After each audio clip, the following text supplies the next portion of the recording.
Good. Cool. Okay, and we're live. Over to you, buddy.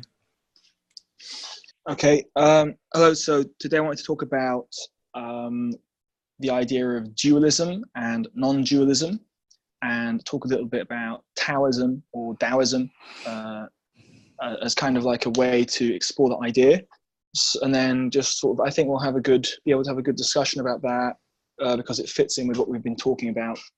And it might be a little bit woolly at times, I think, but I think it's probably all right. So we'll just see how it goes. So anyway, I'm just gonna sort of go to explain what I think about dualism first in this context. So basically, dualism is this I think therefore I am. It's this idea that there's a self and then there's an other. I do something and then I achieve something. You know, it's binary. It's one or zero, and that's kind of like what we need to achieve things in the Western world, and that's kind of the way we see things. And then on the other hand, you have non-dualism, and a lot of sort of, if you listen to like, I don't know, Alan Watts or something like this, these people will say, well, once you reach non-dualism and you kind of reach the end of your spiritual journey or what have you, and basically the idea is that you are able to become one with everything, I guess. You kind of stop having a distinction between the self and the other. So then, for example, in Chinese, people might say that, well, in the West, we might say, well, it's hot and therefore I'm sweating. Whereas in the East, someone might say, well, I'm sweating and therefore it's hot. And it's not a very big distinction.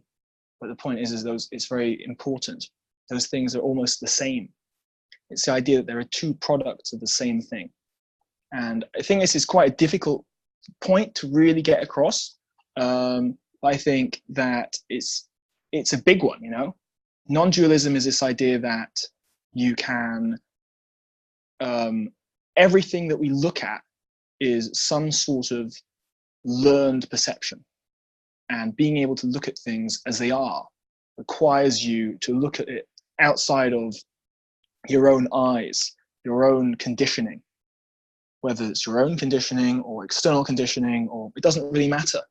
It's this need to put things on labels on things, and this need to, I guess, try to put things into boxes that makes you see them through the eyes of other people.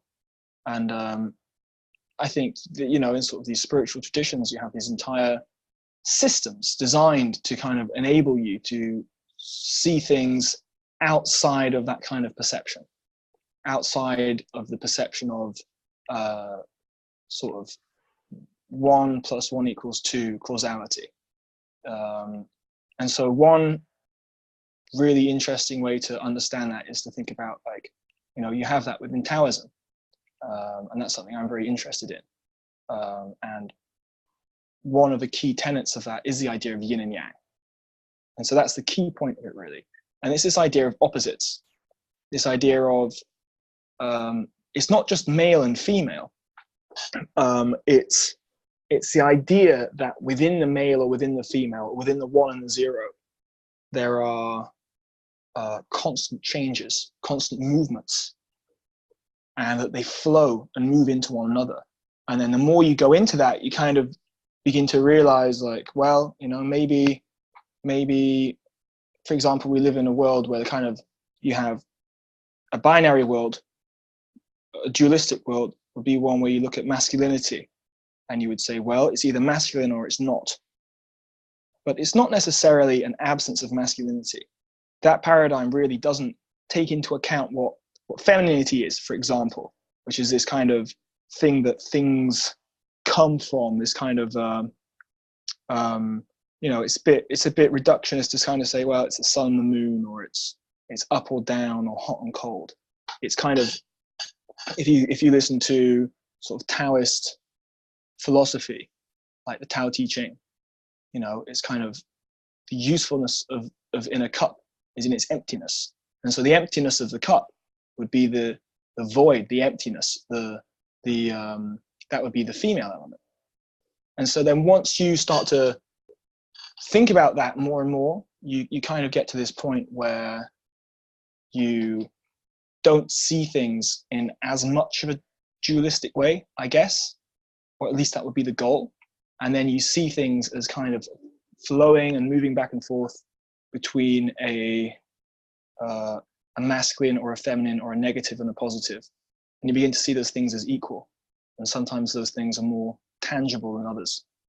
And so I think rather than really harping on for too long, I'll probably just open it up now, because I think this is something to kind of go back and forth on, because it's quite abstract. I would just love to hear people's ideas about, the idea of like, I kind of feel like it's sort of what we've been talking about up to this point a bit, of being able to have different tools and approaches and mentalities to free yourself from conditioning, using the idea of moving past a dualistic paradigm into a non-dualistic one, and then just go from there.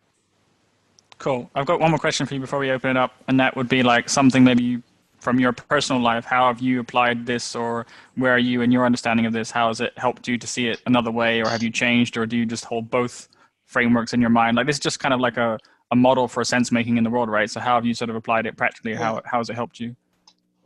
Sure. Well, I mean, I've been like very involved in martial arts and Taoist stuff for a while, and essentially for me, doing like martial arts, even from an early age, it was about a spiritual sort of, or well, I guess it was about this sort of stuff, and by going out and developing something in a physical way and trying to get more in touch with an inner power or some kind of divine thing, or in tune, simply having your own physical thing, especially within martial arts, in comparison, in contrast to something like, for example, dance, which is dance is great. It's just, if you do dance a certain way, then it might just not look a certain way. If you do martial arts a certain way and it's not tuned in, you'll get punched on the schnoz. You won't get that same feedback. So by kind of, for me, that was always the process, to kind of burn away the bits of myself that are not really that are kind of learned through that kind of a harsh process of training, to kind of get closer and closer to something. But there are many different things that you can do. You can do any kind of process, I think. It doesn't even necessarily have to be particularly artistic. So when you're answer the sparring, question? yeah, kind of like when you're sparring or training with someone, do you still perceive yourself as self and other when you're fighting them, or are you trying to like get into their brain or sort of merge, predict what move they're going to make, and kind of like moving beyond dualism? Like, is there any practical element of that, or how would you explain that difference of just being present and you're able to see what's going on around you and react to it? No, that's a really good question. When I'm fighting, I just step out, basically, and so I try not to see myself as my ego attacking someone or fighting someone with the things that I want, because I know in some way that's very limited. So I'm just trying to mold myself around that person's attack, but I'm trying to do it in a dynamic, fluid, changing way all the time. So I'm trying to just be the harmonious complement to it. And so if I go in there with like you were saying the other day about goal setting, if I just go out and I have a goal and I try to achieve it, that's kind of more like an MMA sort of style mentality, which for me isn't really that interesting, because I'm trying to blast through and achieve something. But the point is to just have that softness, that sensitivity, and then the power is within that, and then someone will attack, and I'll just have it. So the idea is to have it so in balance to what the person is doing, so in tune that I can slip through that person's defense or defend myself, or something like that. So I try to forget about myself as much as possible and think of the two bodies. That's it.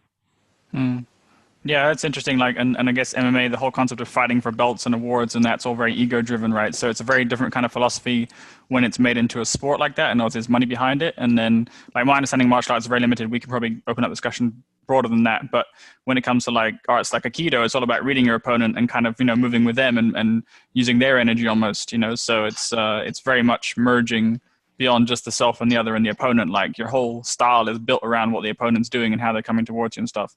And I haven't gone very deep into that. So it's just interesting how those styles kind of develop. And I guess MMA is a very Western, result of fighting, and the older styles maybe aren't as popular today, or just perceived not to be as effective or whatever, for what the goal is of like defeating your opponent. So I don't actually watch MMA, but it's pretty brutal. I'm not sure what would happen if you combine the two styles, if that's the best way of comparing which framework is better for viewing life. But it seems MMA is definitely the most effective for beating your opponent up. So I don't know. I haven't seen many other arts kind of compete as well, just for effectiveness. But I guess outside of martial arts, like this idea of self and other, the way I kind of also think about it is like you were saying with the goal setting, what we talked about before in the other show, was like doing versus being. So I feel if you see yourself as separate, then you're always acting on the universe, right? You have to go out there, imprint your force, your willpower, your commanding, of the universe and things around you. So it's like you're very much the self acting on the other, and so you achieve progress and goals through doing. And so it's a very much a do task oriented kind of like reality. And then if you see everything is kind of connected, then there's really nothing to do, because you're just a piece, like you said, of all the other pieces. In some way, everything is connected. And so you actually have more power through being, when you can somehow recognize or integrate that connection and that awareness. You suddenly open up new senses, new superpowers. So I feel like almost it's linked back to our senses a little bit, in that our five senses maybe reinforce the self and other, and that reality is very real, right? Like I see all you guys, you all look different when you're all talking. I see you all as very separate.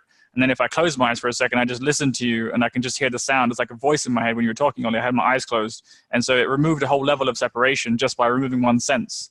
And then if you do other sensory deprivation, you get closer and closer to stripping away how you're normally filtering reality. And like I said, those five senses are almost like separating you in a way, because they're just showing you the pieces that are different. And obviously our brain is very wired to to perceive reality that way, and it's a very heavy conditioning. But if you just close your eyes right now as I'm speaking to you, you won't see me, you're just hearing a voice in your head.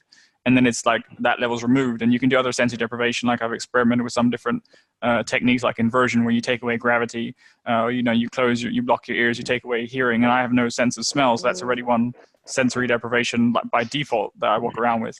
So I think that's quite interesting, is like the doing versus being mentality. I don't know if anyone else has another way to look at it, or any thoughts on that. I would definitely agree. Being is doing. Yeah. I might have something to add. I've tried to work a little bit with what people call the non-duality, and I think that relates quite well to that.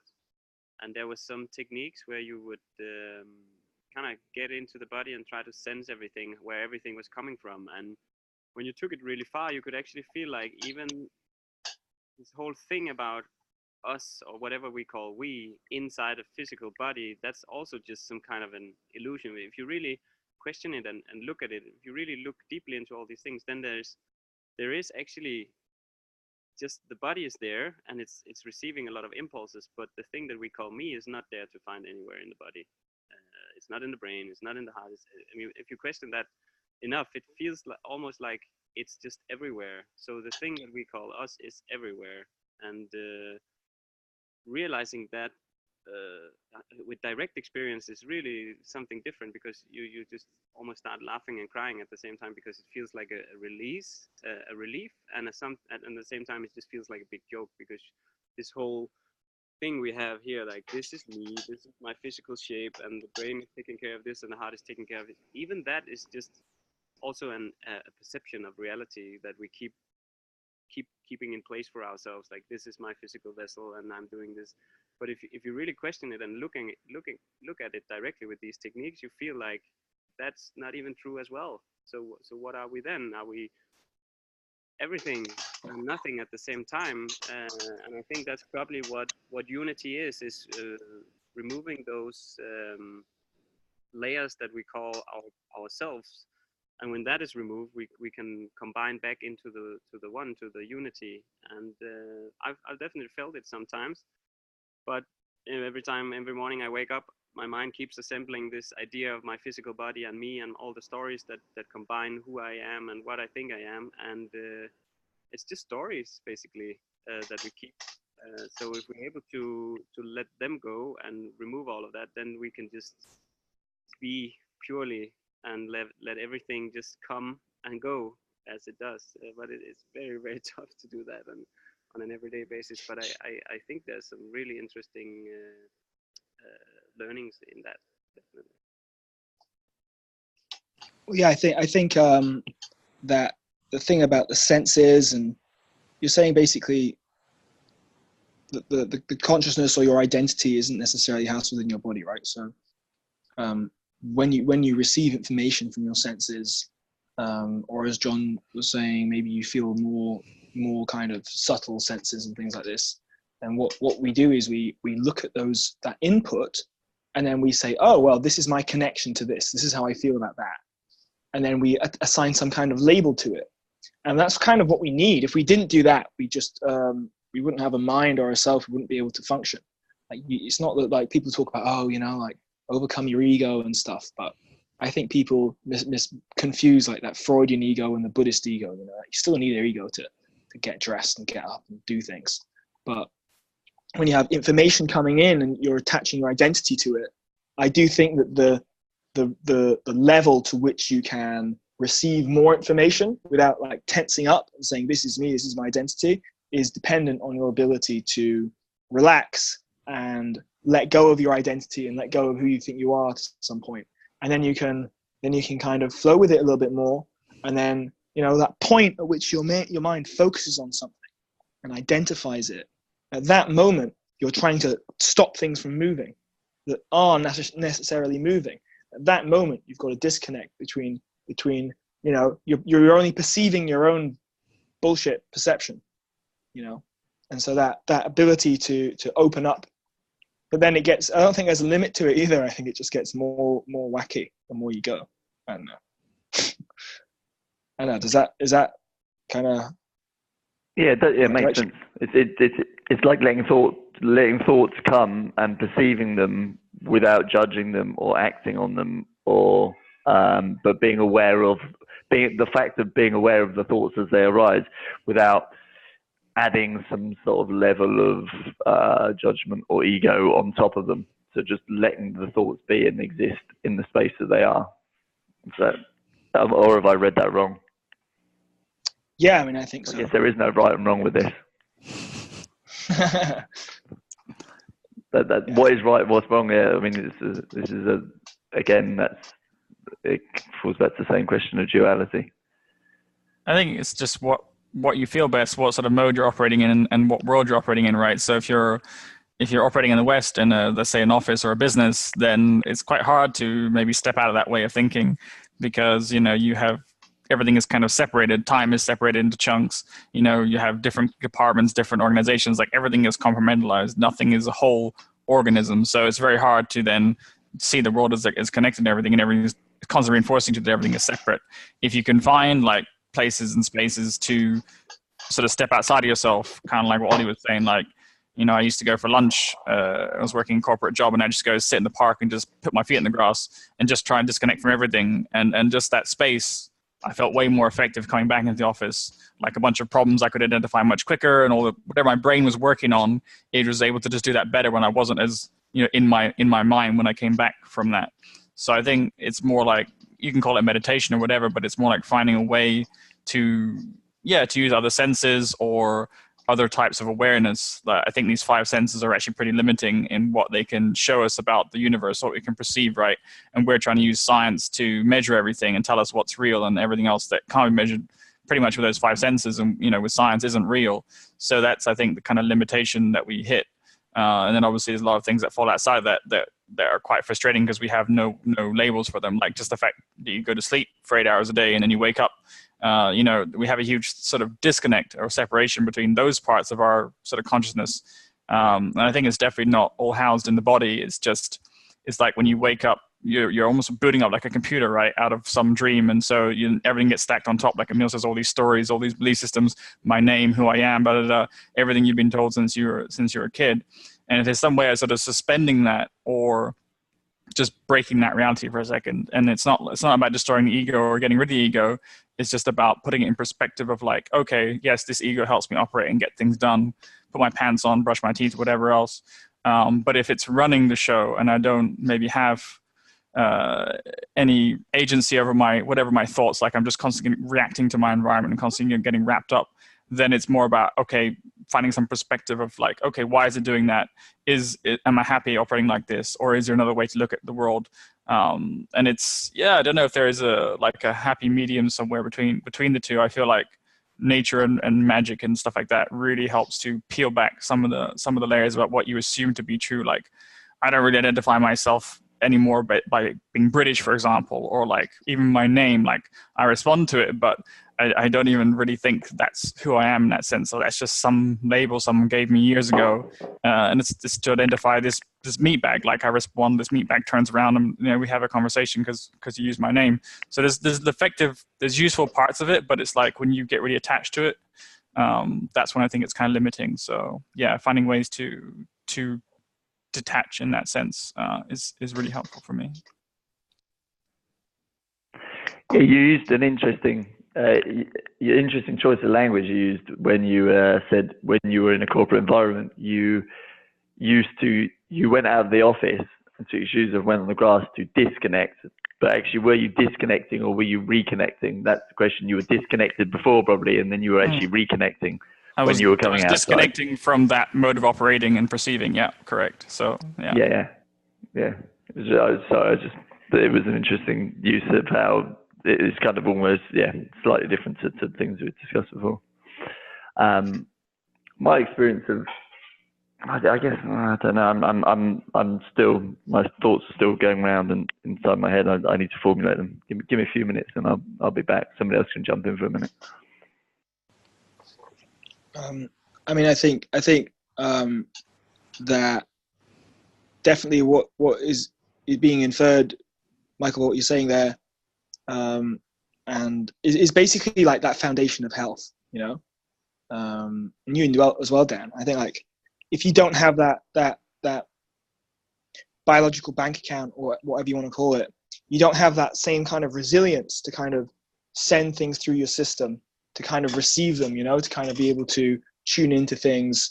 Otherwise, it becomes too academic, and like the whole and that fits in for me. I mean, for me personally, it's very like that because I do martial arts, but like the whole thing of not putting labels on things and a foundation of health does really hang well together, because again, when you're getting into like yin and yang or non-dualism and stuff like this and the senses, then you feel something, right? But like, in what capacity do you feel it? Like, where's your baseline? What's you really? Or what's the bit that's you and what's reacting? And if there's nothing within you, it's just emptiness, right? And so all you have is your body in some capacity. Really, what I'm trying to say is that when you feel something that might be more subtle, all you really have is you can't necessarily experience things, feelings, intuitions directly. What you can feel, though, is the reaction of your body to those things. You get a secondhand experience of your own perception of different things. And I think that the more so for example, if you're looking into the sun all the time, what Emil was saying the other day about the idea of the sun unlocking your DNA, you're experiencing yourself. But if you're too tied into other things and disconnected, then you're not going to be able to actually experience like the echo of whatever else is there, and that's why also Taoism is such an interesting topic, because they have such a like Taoist alchemy and stuff like this. They have ideas of different bodies, and each body is just as real as the other bodies that you have. And like, when I think about that stuff, I don't think, that means that and this means this. It doesn't mean that this is Jesus or that's devil or whatever. I don't try to assign any labels to it, because then it just becomes super limiting. I just experience that stuff. And the bodies they have is, you have like a physical body, and you have an etheric body, which is the idea of sort of chi or prana, and you have an emotional body, a mental body, a psychic body, and it starts going all sort of X-Filesy, but what's the point in kind of ascribing to that beyond sort of what you can personally experience and feel?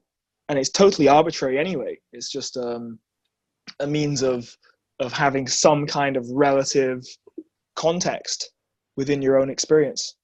So I think this idea of having like health and direct experience, and not relying too much on senses and all these things kind of come together more in a way of like, if you want to open yourself up to a more sort of non-dualistic reality or what have you, then there is a certain point at which you have to accept that you can't fully understand things in a dualistic way.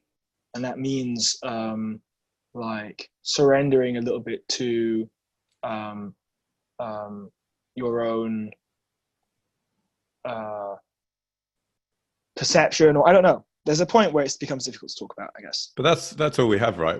That's all that makes us different is senses. Consciousness is a bundle of senses given to us over and above any other species. That's what that's what enables us to have this kind of conversation. You imagine what kind of conversation a tree would be having about this theory, and I'm sure it would be fascinating. But yeah, it just comes back to consciousness, doesn't it? I don't think you can necessarily, in a dual way, in a dualistic way, separate. I think it's totally about the unique connection between all of our senses and nothing else. That give us time. That's what it all relates to. Because life it's about consciousness. It's 100% about consciousness.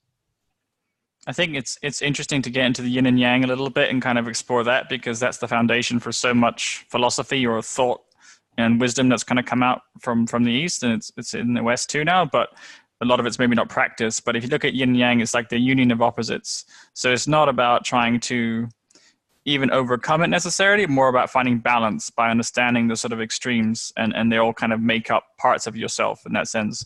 So like there's a guy I follow a little bit. He's got a website called Dr. Wilson. He talks about yin and yang and balance in the body. And his approach is very much from like a physical health, but he talks about, emotions and mental bodies. And I'm guessing, he comes from that background, kind of what Ollie's talking about, like Taoism, how it identifies these different energies.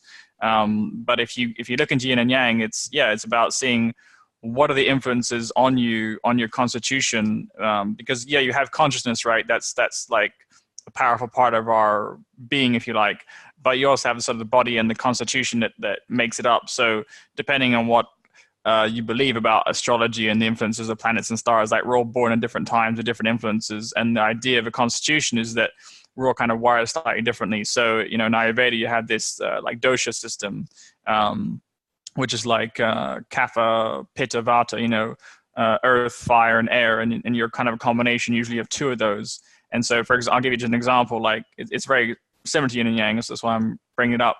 But my dosha, when I looked at this 10 years ago, it was like kapha vata. So I was like quite earthy with a little bit of air. And the principle of that is that once you understand your constitution or your dosha, that you can balance it with other things. But if you take in more of those elements, you're already heavily, that already form a heavy part of your constitution, you're going to get more imbalance the other way. And so then you're just again getting often just sort of one extreme, if you like, and it kind of pulls you out of balance. So I think this idea of balance is very key to a lot of these systems. And so just taking that as an example of like, let's say I'm kapha vata, which is like earth and air, then getting more fire in my constitution would actually help me balance it. And so I think that's why I like a lot of spices in my food. That's why a lot of heat, sun gazing, and fire is a big part of my life, because it gives me a lot of that balance. And now your constitution can actually change, right, with the influences on it. So because I've been so heavily into the fire for so many years, if I took that same whatever survey or tested it again now, I'm probably a lot heavier in the fire. And maybe I need some more balancing energies from the earth and the air, which could be grounding, which could be being in the ocean, those kind of elements. And that also comprises food and all the other aspects. So there's many sort of different influences on these different parts of your constitution, and finding that sort of balance at a physical level actually also helps you find balance like mentally and emotionally. But it's almost like a part of your evolution that you come with a slight difference to everyone else. You need to understand what is your unique, if you like, constitution. And then also you're generally going to attract people into your life. I kind of believe this. You're going to attract people into your life.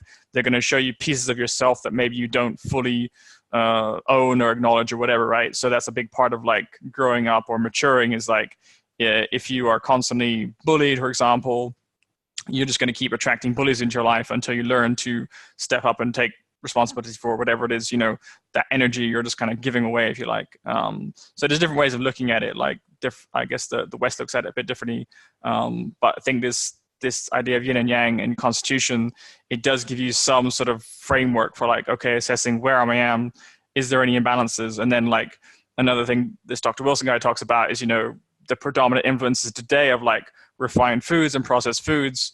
It's all very yin. So if you look at yin and yang, like yang is sort of masculine, fire, hot energy. Yin is the more sort of feminine, calm, cool energy. And you need a balance, right? And women obviously tend to be more yin than yang, and men tend to be more yang than yin.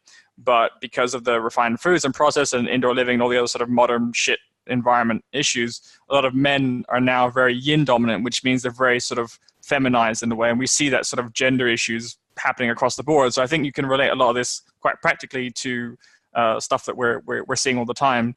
And basically, if you're already very yin, then certain practices that may have been relevant, 1,000 years ago, 2,000 years ago, like fasting, for example, I talk about it a lot, and it was a big practice for all religions and traditions have fasting in them. But he's saying basically that in a modern context environment, if you're already very yin, then doing something like fasting is actually even more depleting for the body, and you don't want to do more yin. Put more yin influences or stress on the body if you're already too yin. So you need to get back to the yang to balance it out first, and then you can put exposure to more yin. So I think there is some more practical discussion. We can go in that direction if you guys want, but that's just another way of kind of looking at this duality of like, it's not about trying to maybe move beyond it, but through the balance, you kind of get to a higher level of awareness, higher level of strength and well-being. And maybe you can find more meaning once your body's more balanced and your mind is working, more sharply. And you get into the whole left brain, right brain, again, hemisphere synchronization. Like, we're all very wired to think left brain. A lot of our right brain creative energies are shut down. And if you can actually connect the left and right brain, you can do hemisphere synchronization activities like juggling, for example, which connects the corpus callosum, which is the part of the brain that links the two hemispheres of the brain. You can actually think much more coherently. You can, you can enjoy life more. You can express that creative part that's completely shut down. So I feel like it's almost like levels you're unlocking, and conditioning drives you down one way or the other way and keeps you in a sort of very limited part of your being. And then as you start to master more and more parts of yourself and integrate those things, you're just basically living with more, if you like, potential sort of activated. So it's hard to put into words some of this stuff, but that's just some examples. Yeah, I mean, I would, I'll actually just jump in very quickly. Yeah, I experienced that myself, what you're talking about, what both Dr. Wilson talks about and what people talk, and what you're explaining then, in general, there was a period of my life where I definitely felt, I'd say slightly demasculinated, definitely kind of leaning on the yin side of things. I felt, and I think this was partly a gift, if I want to use that term loosely, of an inherited gift from my mother, who was quite strongly feminist, and was very much on the belief that she would condition the kind of masculinity out of me because she didn't like masculine men. Which in a way is good, because you enable me to integrate both or to understand the yin parts of my body, living in quite a yang family where both it was my father, my brother, and my mother, so it was a very male dominated family environment. But then, cut a long story short, as when I had children myself, I still felt like that, and then it wasn't until I integrated, just like from the martial arts bits and pieces, I actually started integrating a level of strength training, like a pretty hard level of strength training, and that changed my yin yang balance massively in the space of about 9 months. Like, I really felt that change, a complete change in power in me. And then I felt that I was operating like from a more masculine level. And then right about the same time, I was seeing a naturopathic doctor who gave me a book from a guy called David something, and he talks about exactly this topic, about the balance of yin and yang, of masculine and femininity, and it's about the fact that men and women are different, and accepting those differences. It doesn't mean you have to be a prick, a misogynist prick, to be masculine. It means that you can be exactly what you're talking about. You can have that yin part, but you are a man and you need to express yourself in yang ways. But as long as you integrate that yin part within you and you hold both of them in that kind of in that same context and framework, you have that ability to then look at gender and people's roles in a completely different perspective than you would have done before. I'll try and dig out the name of the author. It was quite a good short book they'd read, and it's just describing the kind of general differences between men and women and he was kind of predicting the changes that I think he was writing from quite a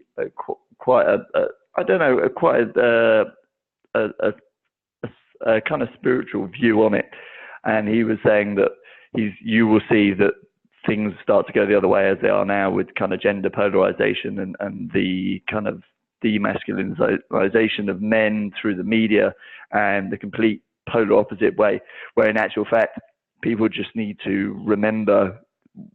I'm now going to say this, but then it's probably contradictory to the whole topic. Remember who you are. Remember what your energy is, and then as a gender, because you are actually different. But then you've got to remember that you're still part of the whole as well. I think that sums it up roughly. I think that's kind of why, men and women get together, like I was saying, is you're trying to remember the pieces of yourself, because at some level, yes, we're yang or men, on this call, but there's obviously a feminine quality of energy that is in all of us. We're on a spectrum somewhere. And rather than like eating a bunch of soy and plastics and estrogen and kind of, losing your masculinity, you can remember that femininity just by having a really strong feminine energy in your life.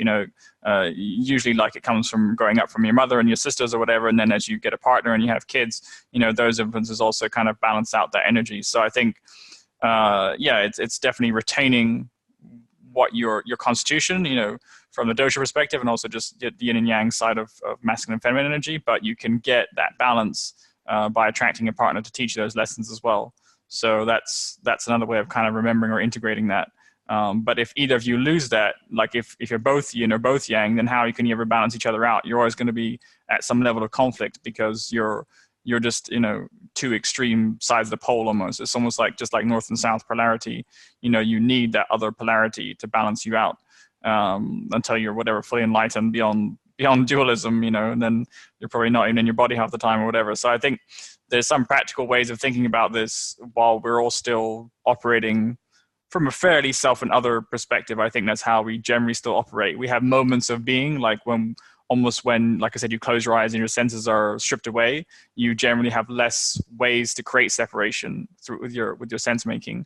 But generally when you're walking around with your eyes open and using your senses, there's other ways of balancing energy out. So I think the constitution thing is definitely worth looking at if you guys haven't heard of that. The doshas and kind of looking at your own constitution. It's very easy to work out with like a quick survey, like where you lie in the spectrum, and then finding ways to balance that energy. I think that the Taoism alchemy, I'll give it back to you, Dan, in a sec. The Taoism alchemy point that Ollie was raising at the beginning is all about that kind of study of those energies and how do you use the elements to kind of transform or transmute different energies. So if you're very strongly polarized one way or the other, you can use different plants, different herbs, different energies. And that sort of alchemy is using those elements to find balance. And then finding that balance somehow lets you rise above that current level of your reality or your sense making and maybe unlock other ways of perceiving reality. So back to you anyways. Yeah, it was just, I'm not too familiar with the doshas, but why is it only fire, air, and would you say fire, air, and earth? Why is water left out of the? I'm not too sure. I think water, you can definitely use water if you're heavily like pitta, for example. Like pitta is the fire. So if you're heavily fire constitution, you can still use water in your life. It's just one model. So I kind of look at Ayurveda and the Indian system, and then I look at TCM and the Chinese system more, and I kind of just combine bits that are useful for me. But I'm not sure why they maybe think those are the most 3 important elements. And some other systems have more than 4 elements. Like going into more esoteric stuff. So it just depends what level of maybe what body you're working on. If you're just trying to balance the physical body, maybe those 3 elements are the most important. And then maybe TCM's looking at slightly other sort of qualities or energies that have to be balanced as well, just outside of the physical body. Yeah, interesting. I mean, to hark back to another point that you mentioned actually about astrology and birth signs, and oh, for, my mum was quite was quite alternative in her views. She had some proper astrology charts drawn up for me, and I started thinking about this from a more kind of practical perspective, especially to do with frequencies of light. And it really is not. I mean, people, lots of people will claim that there is a lot of BS, and there is obviously a lot of BS in there, but there is no reason why, if you live at a certain latitude, longitude, altitude, and you're born at a certain time, and if your parents were more connected to the earth during that time, the mother would have been exposed to certain frequencies of light throughout your period, throughout your birthing period, and those frequencies of light will help define some of the genetic code within your epigenetic stack, which will then obviously influence like some of the traits that you may hold. So I mean, even though it's woo, I think it's another one of these things that was a bit woo and a bit out there, but I think will slowly, hopefully, become integrated into either I'm just trying to think whether it's not integrated into a period of treatment or medicine, or it will be a consideration. I don't know. I'm just rambling now. Yeah, I think that I don't know how or ever astrology will get integrated into science, as in the Western, medicine. But you don't have to obviously wait for that. You can read about this and experience it yourself. I think getting back to maybe more general sense of like dualism versus non-dualism. I don't know, Ollie, is there any other sort of frameworks that have been useful to you? You mentioned nihilism and other isms. Any other sort of frameworks that you found to be useful to like look at this and find more balance and more meaning?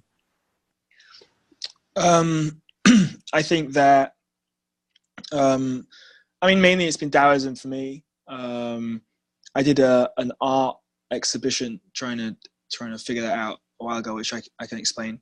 But I do want to say that I think that because it's so difficult to really, like, for example, like, why not earth and why not water or whatever? I think that you can't really directly experience different things, so you just put a label on it. The difference is in the context between different things. I think that it would be foolish to come up with your own labels in some way, because then you're kind of missing out on a lot of accumulated wisdom. But I think having your own internal, or having some kind of reference point, like the 5 elements or the different elements and stuff, it's just a relationship between different points.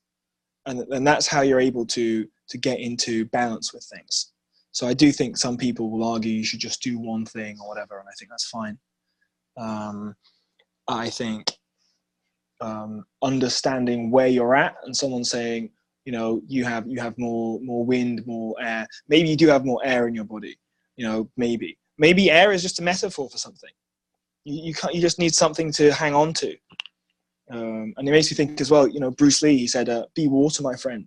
But he was a guy who's, according to Chinese astrology, was very fire. So actually, interestingly, his thing about his obsession with water was partially because he was into like Taoism, certain types of Taoism, but he wanted more water to balance out his fire element. So I think there are different things you can get into. Like some people, I know people who get into this Arthurian tradition. I think Nick, it's like this Arthurian like magical tradition thing, and I think that's more. I think Nick might have mentioned he's into that. Ask him next time. Yeah, but I think that ultimately it's not necessarily that important. I think that it's all about having different symbols that slip into your mind. Like sometimes someone might go to a temple or have some sort of religious experience or something, and it just manifests in different ways. And like I think when people talk about things like enlightenment and stuff, it's like you don't even know what that is, right? So how can you how can we say it's going to be this or say it's going to be that? All you can do is bring yourself more into balance. All you can do is identify with your own nature and bring it more and more into balance. And so ideas of duality, or I'm this and I'm that, maybe a higher level of development in some ways is just sort of being more within yourself in some way.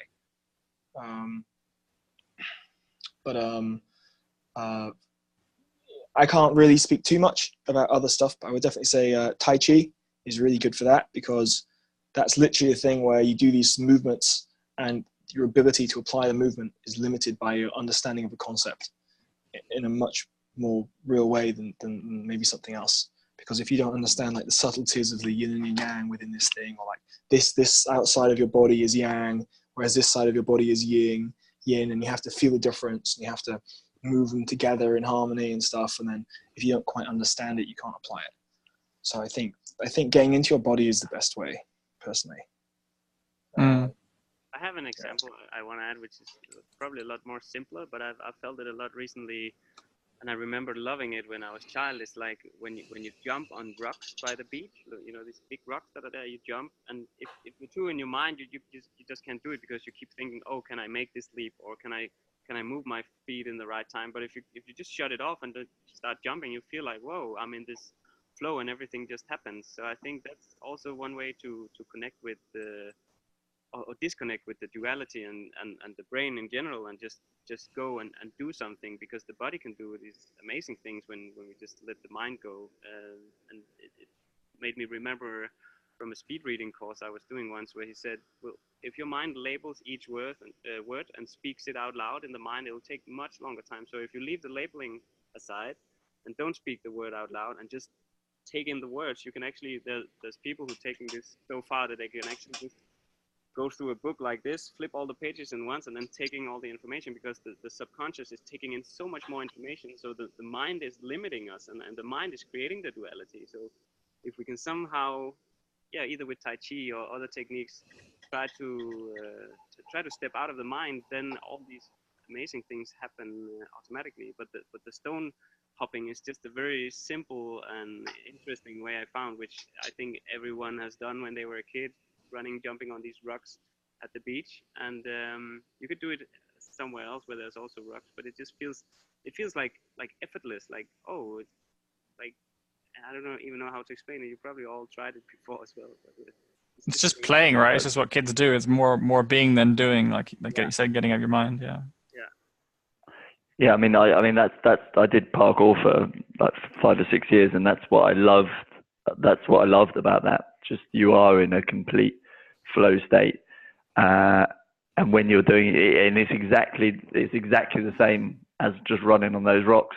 But I mean, I know exactly what you're talking about, Emil, exactly, because whenever I'm at the beach and there's decent rocks there, I can spend hours doing that. I can literally lose myself. I mean, there was a great spot that I found a couple of years ago in like further north in Spain here.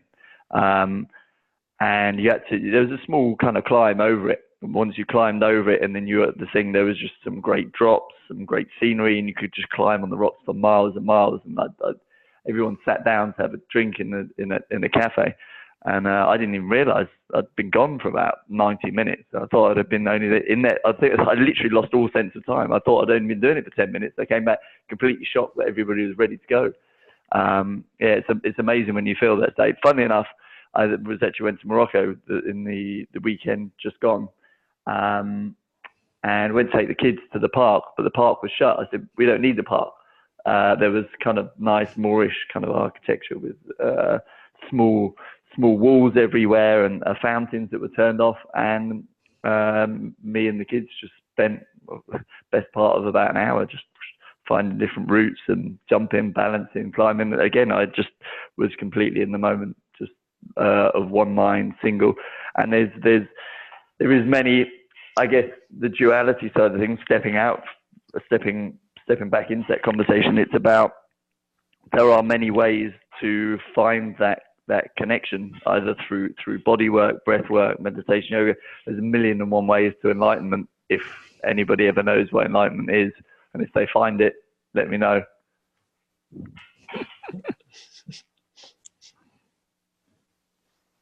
Yeah, I think I could definitely relate to that as well.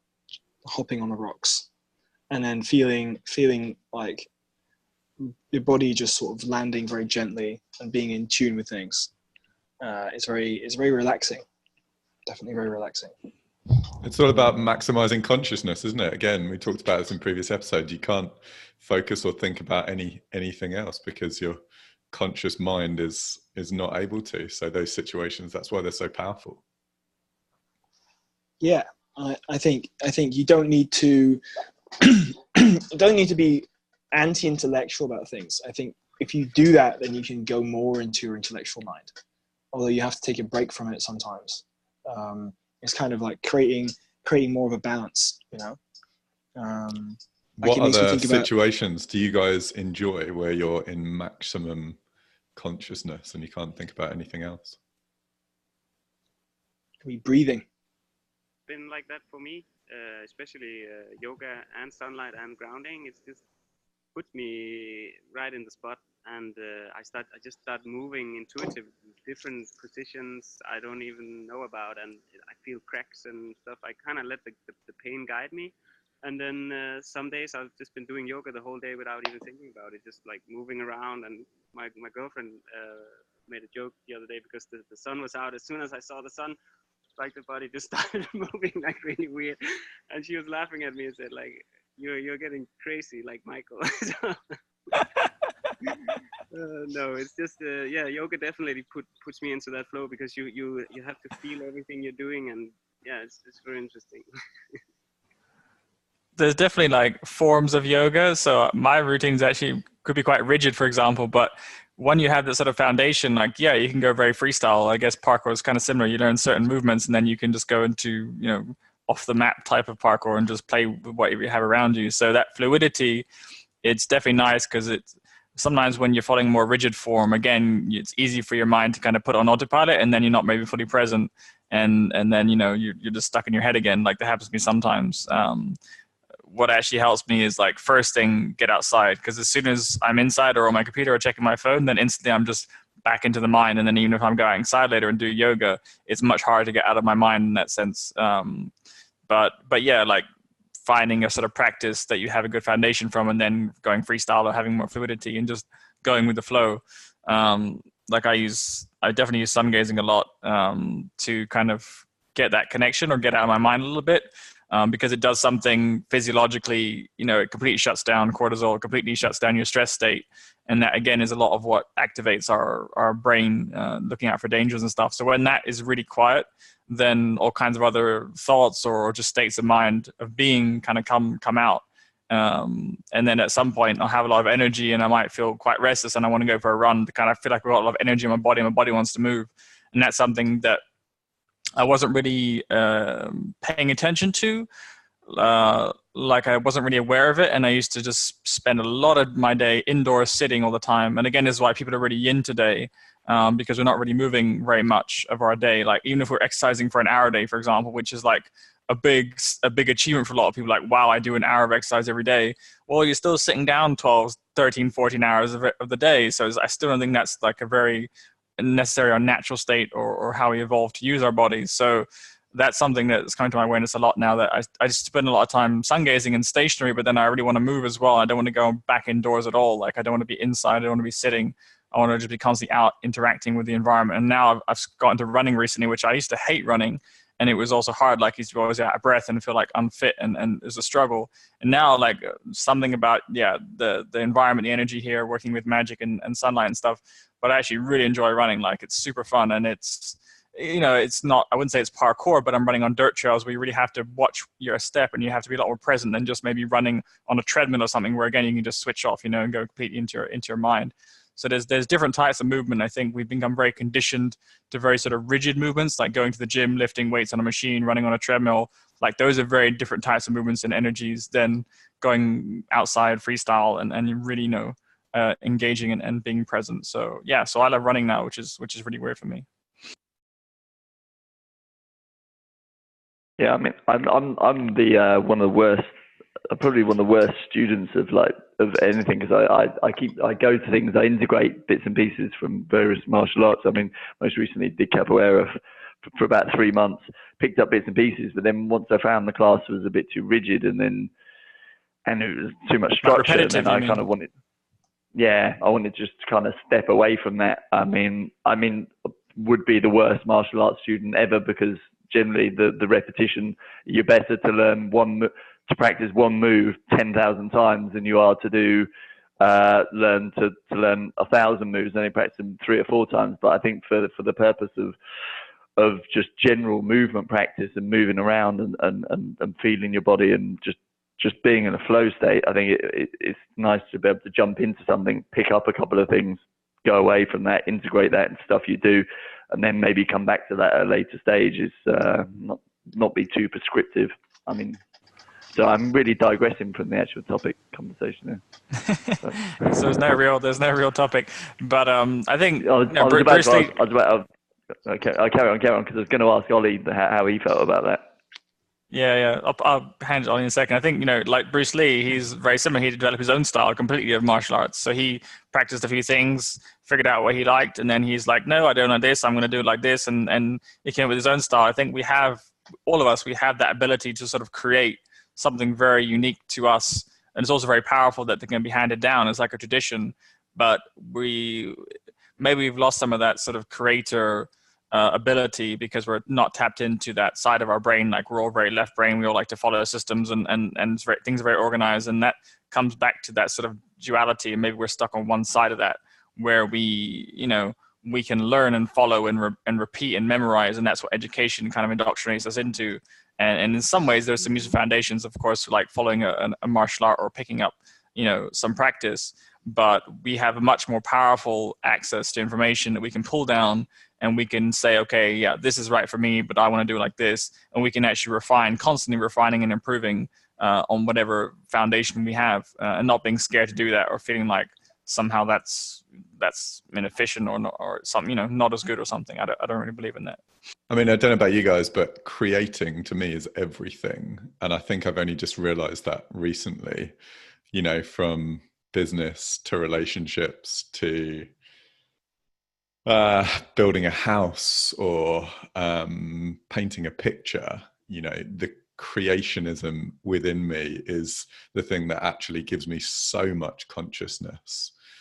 And actually the doing, the fulfillment part of running a business or whatever else it is way less interesting than the creationism.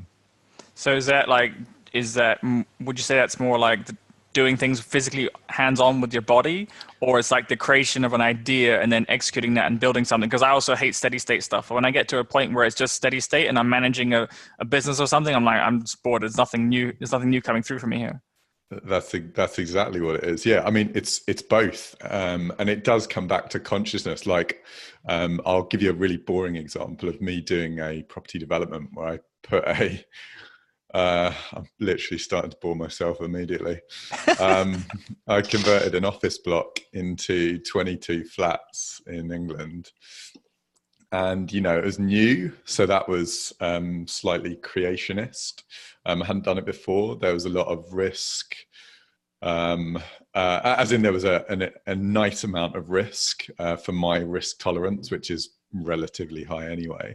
And I just think about that entire project from finding it, buying it, creating it, which was the part where we decided how it was going to work together. We weren't just going to cookie cutter 20 odd apartments and paint some magnolia. It was more about actually envisioning, creating that idea in my head.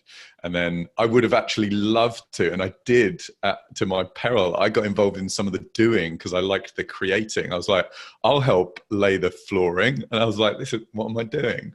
But there are certain things that you enjoy, and certainly the physical, that's what, just answering your question about was it physical or mental, it's both, because it's whatever puts you in the state of maximum consciousness. And I could relate it back to even flying, right? So flying is where you literally have every decision within a framework, at your fingertips or at your controls, and to be able to create a route, a path, and have it, or to have the ability to control that you can create it, is what gives you maximum consciousness in my eyes. So yeah, just coming back to business, same as you, Michael. And I mean, I'm sure everyone's the same in terms of like, business ideas are 10 a penny, execution is everything. But the initial execution where you're actually, molding that idea into something tangible and productive, a bit like this podcast, I guess, the excitement and the creationism behind that is really, it gives you real consciousness. Yeah, I think combining novelty from different perspectives is probably the most interesting thing for me. That's why I wanted to kind of bring this podcast together and just get different people's views on it. And yeah, like we're all looking for novelty in different areas of life. Maybe like for me, it's much more about the body and what can the body do and what's the limits of the body, like, fasting and sun gazing and things that people say are extreme. But it's by pushing maybe those limits that you again come back to realize, oh, you have now a bigger threshold. And we talked about risk before, but I think that's a big part of it. In the context of like duality, if we kind of shy away from risk, maybe we never get to experience the contrasts that help us maybe expand our awareness or our being. So that's a huge part of it. Sorry, Ollie, go on. No worries. Yeah, I was thinking. I think a lot of it seems like sort of you can go out and do something, and you try to. You have a task, and you just sort of impose it on the world, or you're kind of doing something, and you're creating it, and at the same time you're discovering yourself because you're adapting to it, and you're seeing what your uniqueness is doing to be formed by your decisions, right? So in that way, you're experiencing yourself. It's that feedback. So it sounds like that's a little bit, Rupert, like what you were kind of experiencing in your taking on that project, and then seeing the results of your decisions kind of bouncing back at you, and then that interplay between those two parts. So that old idea of duality, and it's non-duality needs 2 points, right? It's like for them to merge and become one thing. So I don't know. Maybe that's your. Oh, actually, it's good actually because it gives you a good contrast. Because actually, the bit where you get paid, which society would value, like I literally, like I care about it, but I don't care about it to the same degree that society would care about it. Right? When the project's done, it's all up and running, and there's people paying the rent, and I'm getting paid. Like my interest level literally goes, like just no shits given at all. So the duality there is a really interesting point, and I think you do need to experience both sides of it to actually appreciate the duality. And maybe the more predictable the outcome, the less interest you have in exploring it. It's almost like you need something to happen that you weren't expecting to be able to adapt to it and explore it and understand it, so that you're like, oh, now I get something I didn't get before. And so maybe that's why I never really stick with one type of business for too long, and why I love the world we're in, where things are constantly changing, because there's always something happening you didn't expect. And you're like, oh shit, now I've got to rethink everything. Whatever I thought was true, maybe it's not so true now, or just times change, like that worked before, now it doesn't work. And I love those moments. I live for those moments where you realize that, you have to change and you have to figure out how to do something in a different way. Yeah. I think you need those moments where you have an effect on the world and you see it reflecting back at you in some way. But then as soon as you start to measure yourself by it too much, then you stop growing. And then that's why, there's different ways of moving on through novelty, isn't it? You can move on to something because you just didn't really apply with it properly, or you can experience yourself, experience the results of what you did, and then just sort of it changes you, and then you take it with you and you move on to the next thing. There's a big difference. And I do think when you're talking about, I think one of the things about non-duality and duality and all that sort of stuff is that it's not just about your need to go out into the world and to try and change it and to do these accomplishments and stuff like that. It's about being able to when you get to a really high level of competence in anything, in a way that balances your yin and yang, or your unique purpose and your activity and what have you, I do feel like the doing of the thing and the being inspired by the thing and the product of the work seem to sort of merge together, you know? Like, okay, at the first level, you kind of have a thought, and then you have a project, and you do it, and you create it. And then maybe a little further down the line, you kind of, you know, you hear something, and then kind of you kind of just manifest it a little bit, you know. And then later, you hear something, you have a desire, and then it's instantly kind of happening for you because you're so in tune with yourself and your place and the balance and stuff like this. And then you kind of know exactly what you want, but it's able to change over time. I think that's like the key, because if you can be totally in tune with yourself and be influenced by the outside world, and then be very much in harmony with it in that kind of way, you're still going to be changing and flowing with it all the time.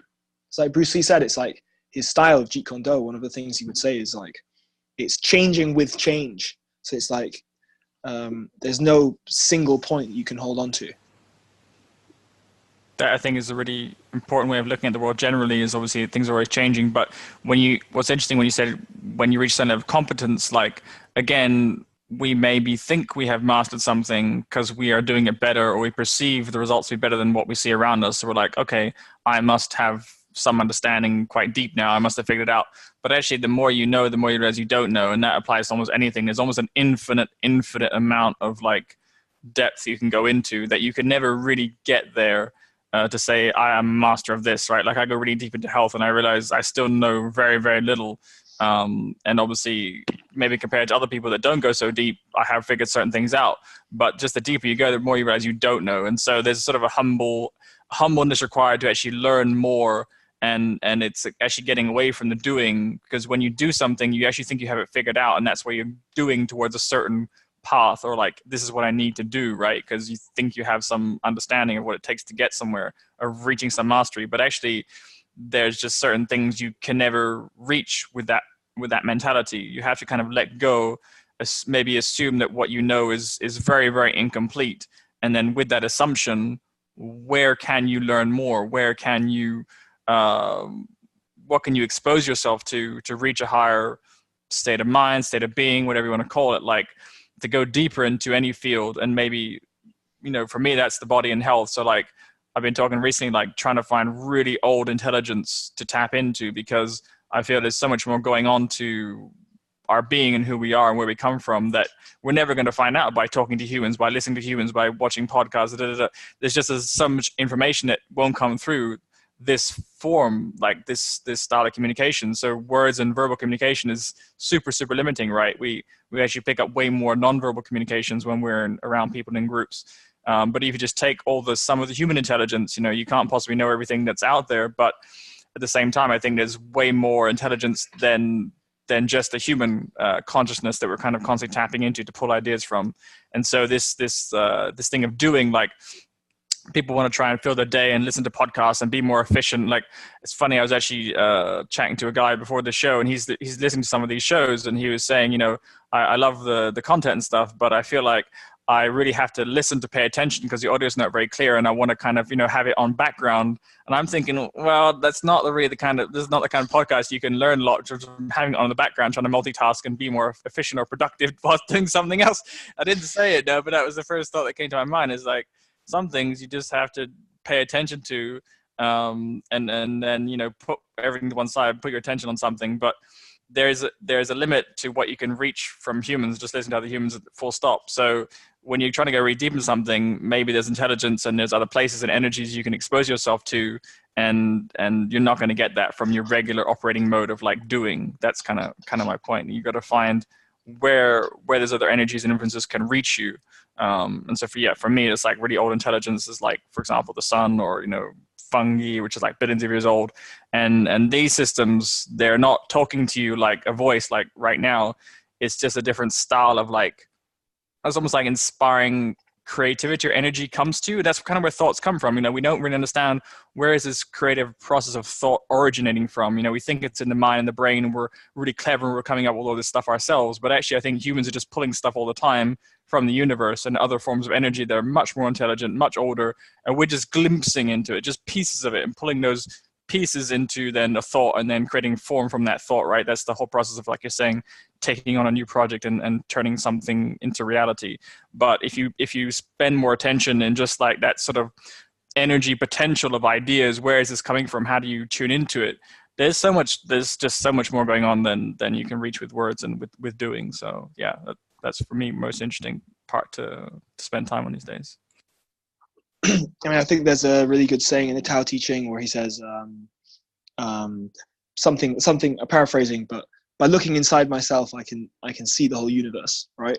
And it doesn't necessarily mean he's like going on some transcendental adventure, astral projection thing. I think it just means that we're products of the universe, and then the same patterns are within us. And so by meditating and going deep within yourself, you can connect to some infinite thing or some, what have you. And it's the same when you look at different patterns, fractal patterns, all scales across the world. We're all across the universe. We're all products of the same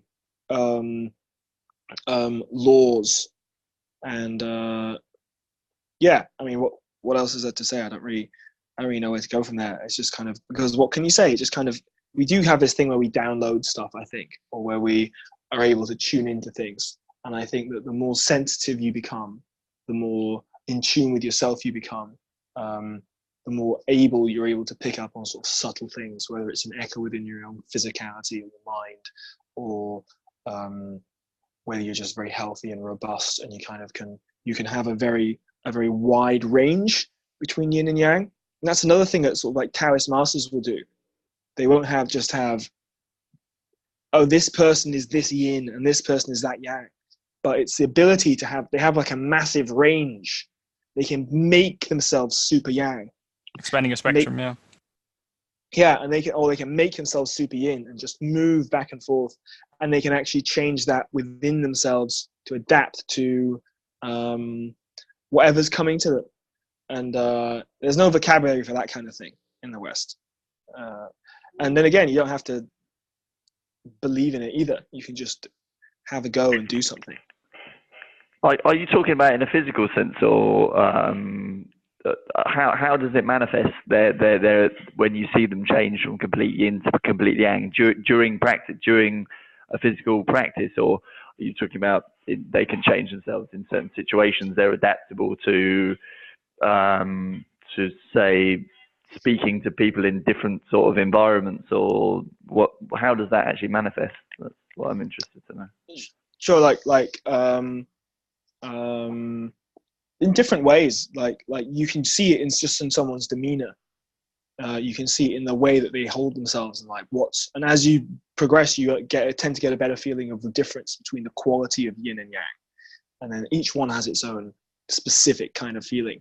And you become yang, then you go more into yourself. You become more pointed and more outward facing.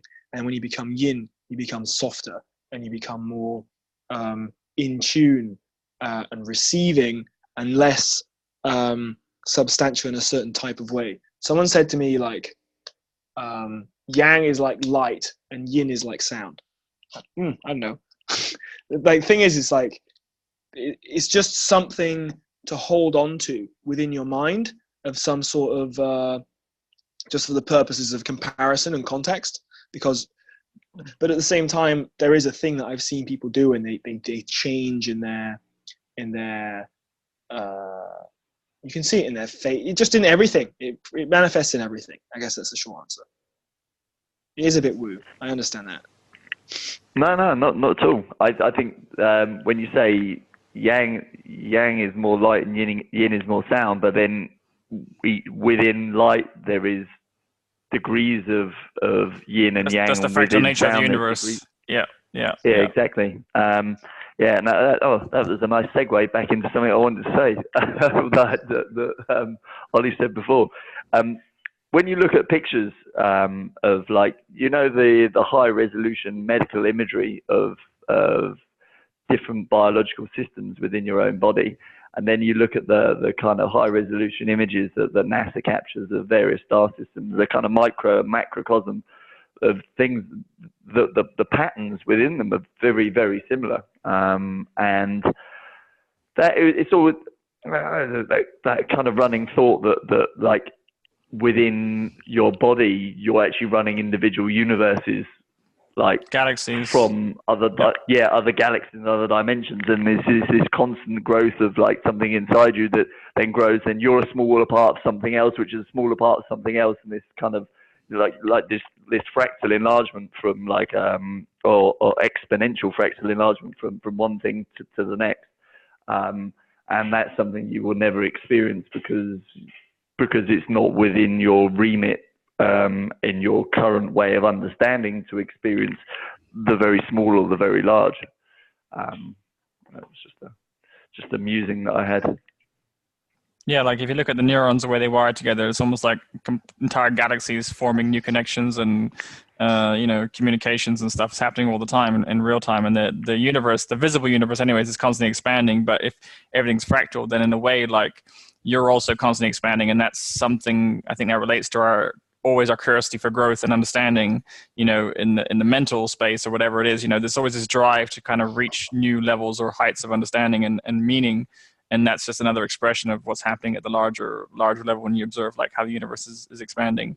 And it gets back to, where is this process going? Is there a purpose to it, in terms of like how time passes? And maybe we think of time as linear and there's an end to get to, but maybe it's just all one big circle.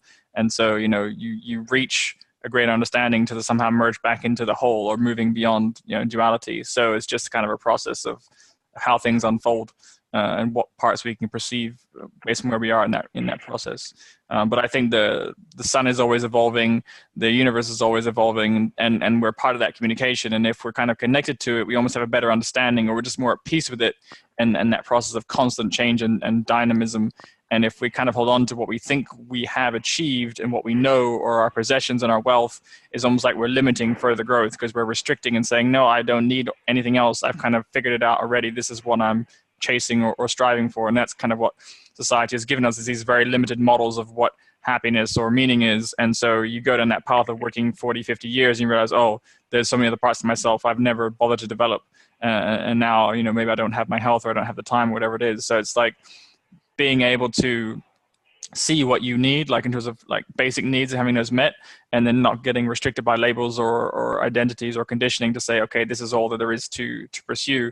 And kind of like Ollie was saying about moving between yin and yang, is like testing different qualities that you have. And I don't necessarily believe in the philosophy of like strengthening all your weaknesses. Some people talk about that as well, like trying to identify areas you're weak and improve those. I think we all have kind of unique constitution or strengths and gifts, if you like, or whatever you want to call them, superpowers.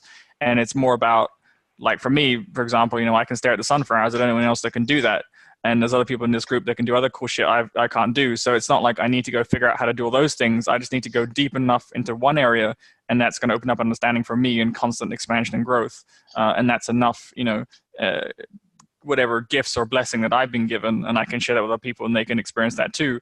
But I feel like that constant drive for learning and growth, it's natural when to break out of a sort of limited models. And I think that's kind of what is happening in society, is like, because things are changing so fast, the models are losing meaning even faster, right? So what an education used to give you or guarantee you is a job and money and safety, and none of that exists. So if that is all falling away and you have no meaning or model to replace it, then life is very scary, right? And then people want government or want, someone to protect them and hold them.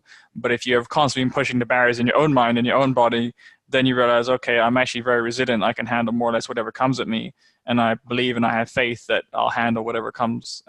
So that's just a much more empowering sort of baseline to then go off and explore and take risks and see what the universe has out there to show you when you step beyond, and just have a little bit of faith, to see what's out there.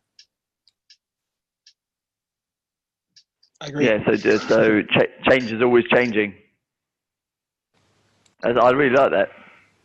Yeah. And it feels, like I said, the universe is changing faster, especially our immediate universe, like things like the Earth's magnetic field weakening and you know, the sun, more cosmic radiation hitting the Earth. Like all those things are going to cause more mutations in DNA and you know, physical, biological changes are going to happen more rapidly. And we're seeing technology growing more rapidly and things like whatever AI unfolding. So there's just so many influences that it's like, this is almost the greatest time to be alive in terms of novelty, because we've got so many more things we can draw on. Like I can have a conversation with 4 different guys in 4 different countries and put on ideas that, you know, just wasn't even possible to do 10 years ago, 20 years ago, as cheaply or easily. So it's like we can explore, like just coming back to dualism, like what is the best philosophy or what is the most useful philosophy.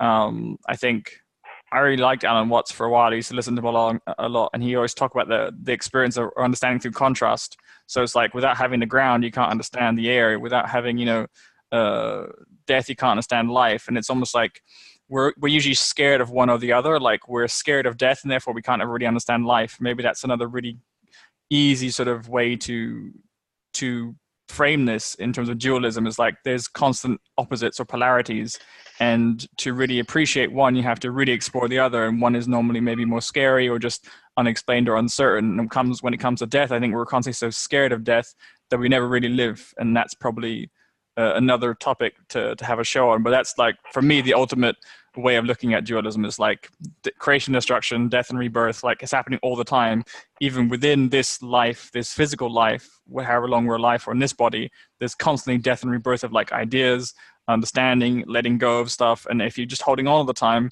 it's almost like being scared of death. It kind of links back to that same thing of like, you won't have anything else to hold on to. You'll lose your grasp of reality, and people will think you're crazy or whatever it is, you know, whatever that ultimate fear of just loss of identity or the death of something. So I think really embracing that death as many times as you can while you're alive is just going to help you find, more balance, more meaning. Yeah, like it seems like they're two. It seems like sometimes they're almost the same, not the same thing. Not to say death is life and construction is destruction or whatever, but they obviously can't exist without each other, and we kind of want them to exist one without the other. And then as within this world of novelty that we have now and things changing so quickly, I think that the sort of dualistic ideas that we have are kind of becoming under, or the paradigms we have in some way is giving way to other ones. And so then there's like a choice that people have where they move into a more sort of holistic or kind of accepting both contrasts as one thing. Because when you move from two contrasts, that can kind of verge into one thing and you dualize it with something else, right? So people in this, as these sort of things happen, become very nihilistic. And I think that to give us an example, sometimes I wonder. An example, I think that a lot of people,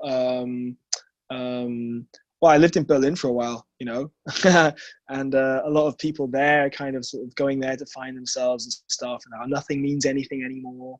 And then we're kind of, you know, we're going to kind of, you know, society is sort of evolving and this sort of thing.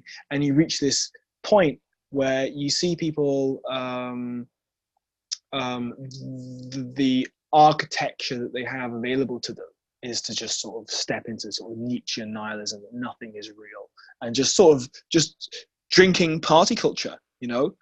Or another thing might be people kind of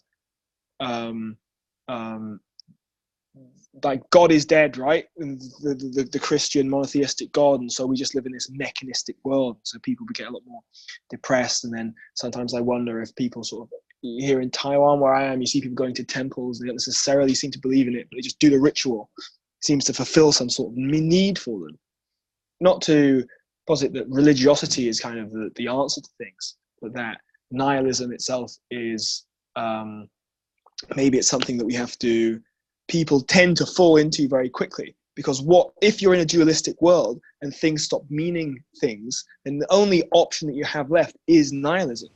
You know, if it's like, well, life and death are linked, then, well, I might as well, then life has no meaning. So, you know, I'm going to be dead soon. So that's it. It reverts to death or something. So then eventually people go through that and maybe they survive, and then they kind of come out through the other end, and they kind of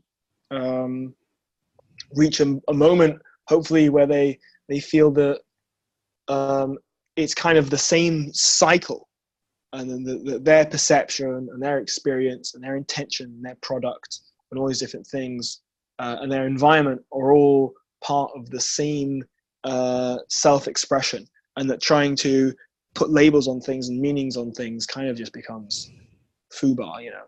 And but yeah, I think a lot of people fall into that, and I think that it goes one way or the other, or maybe it's just a necessary interim. I really don't know. Yeah, go on, Emil. I have a quick hypothesis I want to share about that, because I think it happens to a lot of people, and it happened to me and a lot of the people I talk to when they're in this wake up experience where they wake out of the matrix and start figuring out how the whole world works and everything, and start looking into spirituality and all those rabbit holes and trying to figure out what's really going on. There's really easy to fall into the pit of agony and just, oh, everything is shit, like we're being controlled, the media is controlling, the government is shit, and all these big pharma, everything. It's really, when you really look at it in the world most people live in, everything is really shit. Like everything is going the wrong way with destroying nature, all these things. It's really easy to fall into that and don't see all the beautiful things. But I have a hypothesis that actually the whole matrix is kind of created to bring us back to remembering who we are, going back into nature, seeing all the beautiful things that are still there. And so we kind of need the really strong disharmony to create harmony, to kind of push us over the edge to awaken completely and figure out all the amazing simple things, like the sun is right in our eyes every day if we're lucky enough, and we don't appreciate it. We don't see it.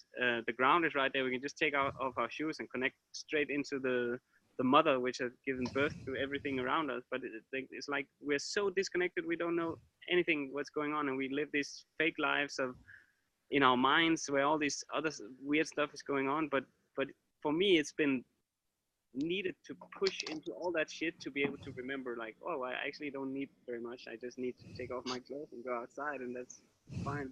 That's enough. And it's really funny, but it's kind of like the catalyst to bring us back into something which is so simple and where everything is just beautiful.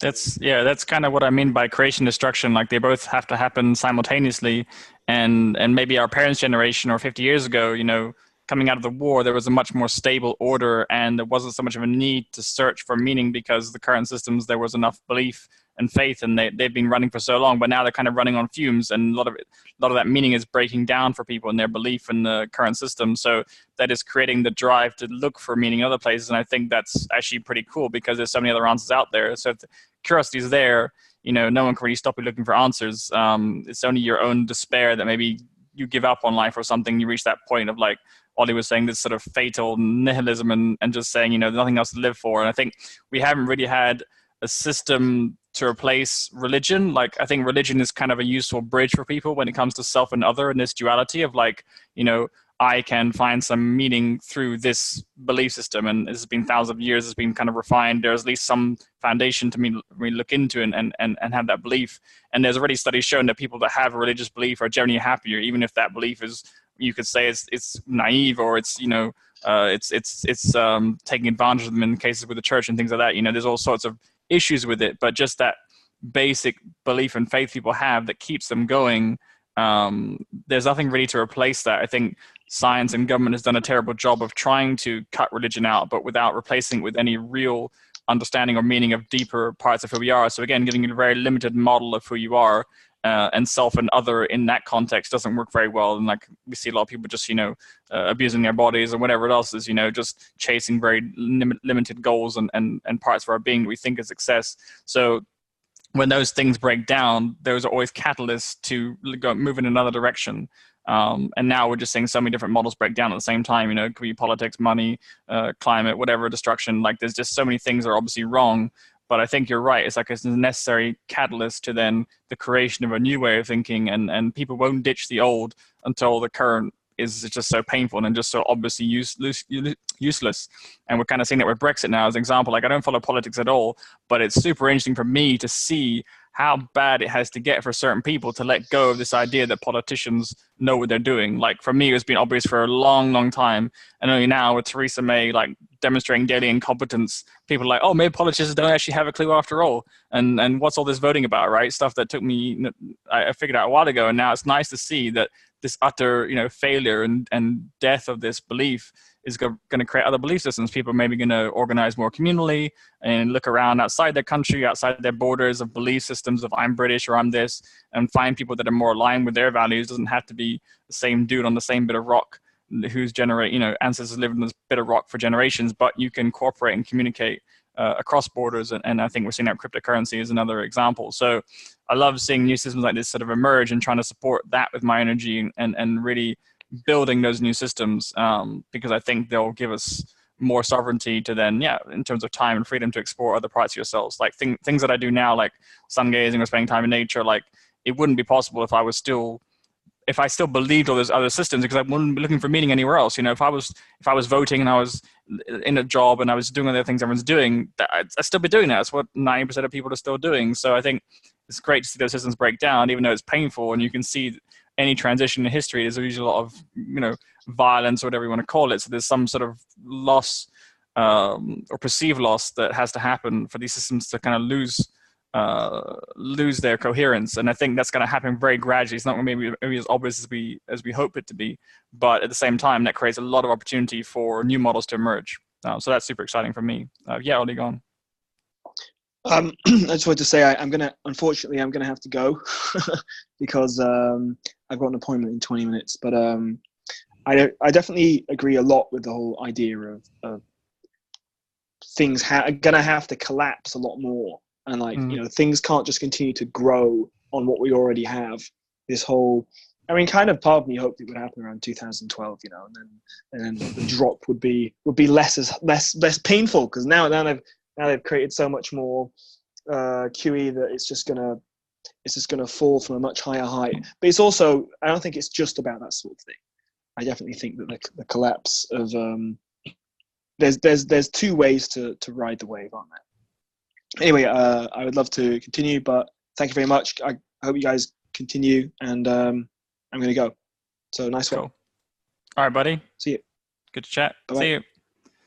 Cheers. Yeah, I think we're an hour 40 minutes now. I think so. Yep. So we can wrap it up. But any closing thoughts? The only thing that sticks in my head is change is always changing. That's the thing that I'll take away from today. I bet that should be the title.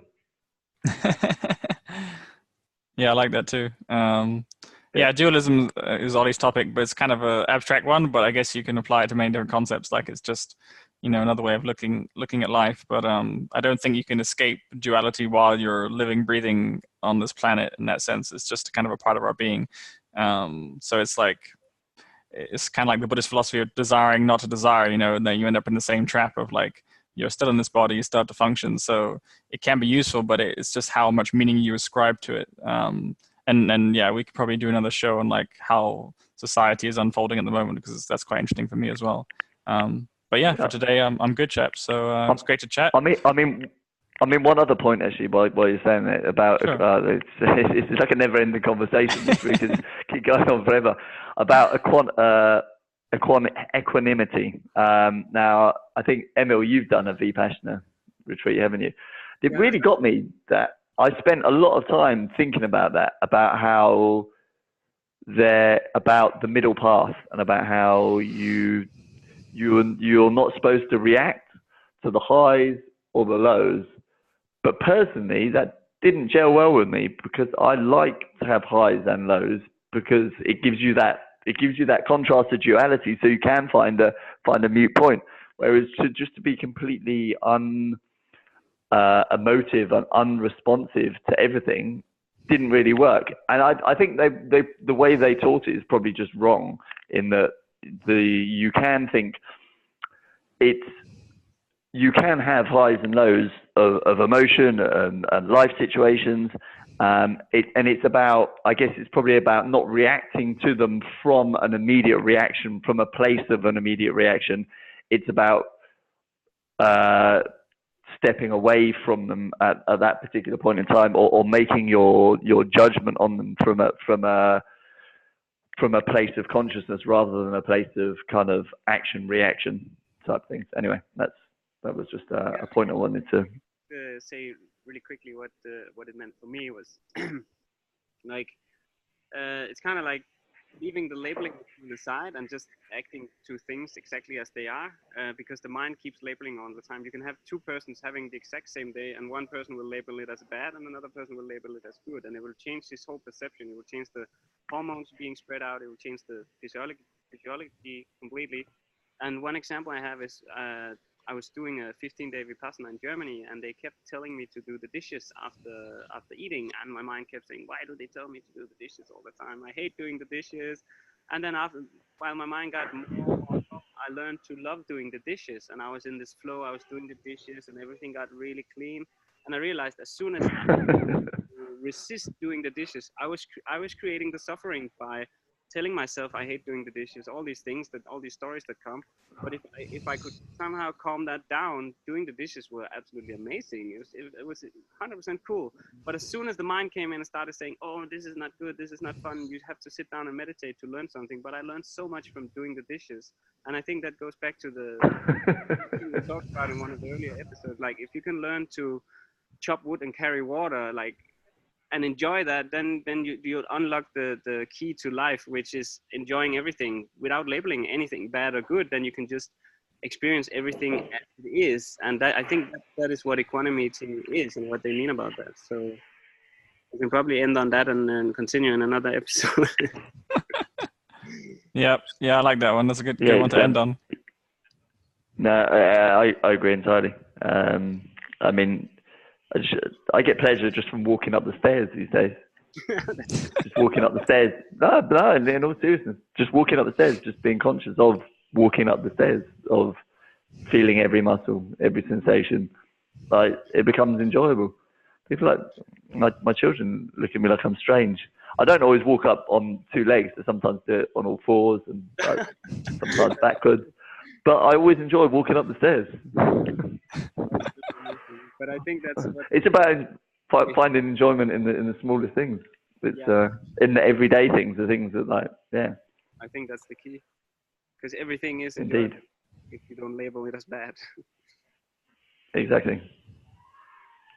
Awesome. Right, guys, gonna go. All right, gents. Let's wrap it up. Enjoy your prospective pagan festival of Easter, labelled as various other things around the world. In Spain, they don't talk about Easter. You don't talk about Easter in Spain. You just talk about Semana Santa, the week of saints, because to mention Easter would actually infer that unravel the whole pagan story. Ritual. People are going to see right through it. Brilliant. All right, chaps. Have a good one. We'll catch you next week. Yeah. See you later, guys. Bye. Ciao.